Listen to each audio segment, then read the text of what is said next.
Hello students, exam ஹாலுக்கு மறந்தும் phone எடுத்துகிட்டு போயிடாதீங்க. ஃபோன் வந்து அலோட் கிடையாது. அப்புறம் சின்ன சின்ன பேப்பரில் த மைக்ரோ ஜெராக்ஸும்பாங்களே, அந்த மாதிரி எதுவும் பிளான் பண்ணாதீங்க. லைஃப்பில் எப்போவுமே உண்மையாக இருக்கணும். அப்போ தான் உண்மையான முன்னேற்றம் நமக்கு கிடைக்கும். சரியா? ஸோ இதனால் அதில் கேர்ஃபுல்லாக இருங்க. பிட் பேப்பர்ஸ் எடுத்துகிட்டு போயிடாதீங்க. நம்மளுடைய லைஃப் டிசைட் பண்ணுற எக்ஸாம் இது. சரியா? 12th எக்ஸாம்ங்கிறது ரொம்ப ரொம்ப இம்பார்ட்டண்ட். அதனால் கேர்ஃபுல்லாக நீங்கள் வந்து இந்த எக்ஸாமை நீங்கள் ஃபேஸ் பண்ணணும்.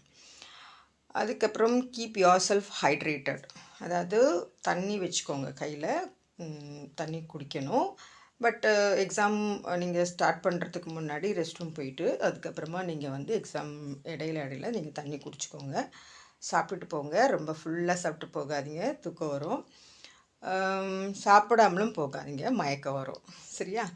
அதனால் அப்புறம் இன்னொரு முக்கியமான விஷயம் என்னென்னா, நீங்கள் எழுதும் போது ஏதாவது தப்பாயிடுச்சு, மிஸ்டேக் ஆகிடுச்சுன்னா ஸ்ட்ரைக் அவுட் பண்ணும்போது அப்படி போட்டு அடின்னு அடிக்கக்கூடாது. நம்ம என்ன ஒரு ஏதாவது கெட்ட வார்த்தையை எழுதியிருக்கோம், மற்றவங்க பார்க்கக்கூடாதுன்னு போட்டு அந்த மாதிரி அடிக்கிறதுக்கு ஜஸ்ட்டு ஒரு க்ராஸில் அந்த மாதிரி ஸ்ட்ரைக் அவுட் பண்ணிக்கலாம். சரியா? என்னுடைய டிப்ஸ் எல்லாம் உங்களுக்கு யூஸ்ஃபுல்லாக இருக்கும்னு நினைக்கிறேன். எல்லா கொஸ்டின்ஸும் அட்டன் பண்ணுங்கள். அதுக்கப்புறம் பிளாங்க் பேப்பர் இடையில விடக்கூடாது. டர்ன் பண்ணும்போது அவசரமாக திருப்பி பேப்பர் ஏதாவது இடையில விட்டுறாதீங்க. ஏன்னா அதோட கரெக்ஷன்ஸை முடிச்சுடுவாங்க. நீங்கள் அதுக்கப்புறம் பிடிஓ, என்னுடைய செல்ஃப் எக்ஸ்பீரியன்ஸு, நான் 12th படிக்கும்போது ஃபிசிக்ஸு மார்க்கு எனக்கு என்னமோ கம்மியானதுக்கு காரணம் இதுதான் நான் நினச்சிக்கிறேன். ஏன்னா நானும் எல்லா கொஸ்டின்ஸும் அட்டன் பண்ணேன். பட் மெடிசன் என்னோடய எய்மு, அது என்னால் போக முடியாததுக்கு காரணம் ஃபிசிக்ஸில் கம்மியாயிடுச்சு. கெமிஸ்ட்ரியில் அதிகமானதுனால கெமிஸ்ட்ரி டீச்சர் ஆகிட்டேன். சரி, ஓகே. ஸோ இடையில வந்து பிளாங்க் ஷீட் எதுவும் விடாமல் கவனமாக எழுதணும். சரியா?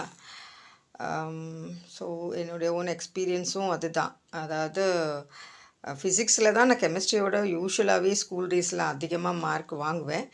பட் எனக்கு நான் இடையில கொஞ்சம் பிளாங்க் ஷீட் ஒன்று விட்டுட்டு பிடிஓன்னு போட்டு அதுக்கப்புறம் ஒரு பிக் ஆன்சர் நான் எழுதினேன். எனக்கு என்னமோ அதனால தான் குறைஞ்சிருக்கும்னு நான் ஃபீல் பண்ணிக்கிறேன். அப்போ எனக்கு இருந்து ரீவேல்யூஷன் பற்றிலாம் எனக்கு தெரியாது. Because I am a first graduate.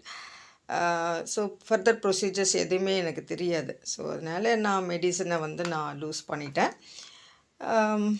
But anyhow now I am happy only. So நமக்கு என்ன கிடைக்குமோ அது கிடைக்கும், கிடைக்காது. ஸோ அதனால் வந்து உங்களுக்கு எல்லாமே கிடைக்கணும். நீங்கள் என்ன நினைக்கிறீங்களோ அது கிடைக்கணும்னு நான் ப்ரே பண்ணிக்கிறேன். ஸோ இந்த மாதிரி டிப்ஸ்லாம் அப்போ எனக்கு கொடுக்கறதுக்கு யாரும் இல்லை. ஸோ உங்களுக்கு நான் இருக்கேன். All the best.